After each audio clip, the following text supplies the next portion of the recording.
കേരളത്തിൽ പടവുന്ന് റിലീസല്ലേ? മാറ്റിൻ ഷോ കഴിഞ്ഞല്ലോ, വിവരമല്ലാതെ അറിഞ്ഞോ? സത്യം 160 രൂപ വെറുതെ പോയി. ഒരു മനുഷ്യനാണ് ഞാൻ. സീരിയൽ എടുത്ത പോലെ ഉണ്ട്. സീരിയല് എനിക്കിനി വീട്ടിൽ പോകാൻ പറ്റുമെന്ന് തോന്നുന്നില്ല. കാട്ടിൽ വെച്ച് നടക്കുന്ന ഒരു കാട്ടവരാത സിനിമ കയ്യിൽ പോയോ? ഭയങ്കര മോശം എന്ന് പറഞ്ഞാൽ ഇതുവരെ കണ്ടതിൽ വെച്ച് ഏറ്റവും മോശപ്പെട്ട പടം ഇതായിട്ട് പറയുള്ളൂ. സഹിക്കാൻ പറ്റൂല. ഇത് മലങ്കൾട്ടിന് മേലെ. ഇത്രേ ഉള്ളൂ ഞങ്ങളുടെ ബുദ്ധി. ചീറ്റി പണ്ടാറൊടുക്കി പോയി. അശ്വൻ തോക്കിന് ആഘോഷരാവ് തന്നെ പറയാതിരിക്കാൻ വയ്യ. അവൻ അത്രയ്ക്ക് വലിയ ഗാങ്സ്റ്റർ ആണോ? മോൺസ്റ്റർ. തിണ്ണമെടുക്കുകയാണെങ്കിൽ തിണ്ണൻ, അതാണ് കണ്ണപ്പൻ. എന്നടാ ഈ വേഷത്തിൽ? അതിന്റെ ഒരു ഇതാണിത്. എങ്ങനെയുണ്ട്? ആഹാ, മുടുക്കനായിപ്പ.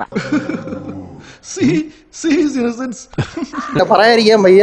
ലാലേട്ടൻ ഇമാതിരി പടങ്ങൾക്ക് തല വയ്ക്കാതിരിക്കുന്നതാണ് നല്ലത്. നിങ്ങൾ ഈ ആവശ്യമില്ലാത്തടത്തേക്ക് എന്തിനാ പോണേ? 15 മിനിറ്റേ ഉള്ളൂ പുള്ളിക്കാരൻ. പക്ഷെ എന്റെ അമ്മ സഹിക്കാൻ വയ്യ.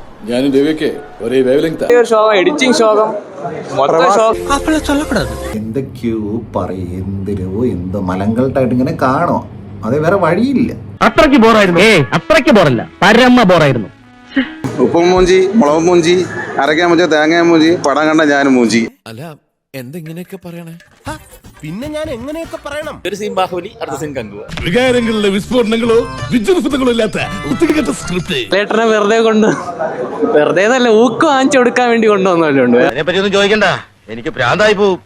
ഒരു പൂവെടുത്ത് ചെവിയിൽ വെച്ചിട്ട് റോഡിൽ കൂടി ഒന്ന് ഓടിയാലോ എന്ന് ആലോചിച്ചിരിക്കുകയാണ് ഞാൻ. 3 മണിക്കൂർ അപരാധമാണ്. 3 മണിക്കൂർ അപരാധം. ക്ലൈമാക്സ് ഒരു 15 മിനിറ്റ് വമ്പം കത്തി. ഇത് ഒരാഴ്ചയൊക്കെ ഓടുള്ളൂ ഇവിടെ.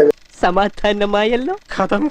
Sudden arrangements not good. വിചാരിച്ച പോലെ അങ്ങോട്ട് സെറ്റപ്പ് ചെയ്യാൻ പറ്റില്ല. ഒന്ന് അഡ്ജസ്റ്റ് ചെയ്യണം. എൻ്റെ ശിവനെ എന്ന് വിളിച്ചു പോയി പടം കണ്ടപ്പോഴും. അതുപോലത്തെ ഒരു മലങ്കൾട്ട സാധനം. മൂഞ്ചി.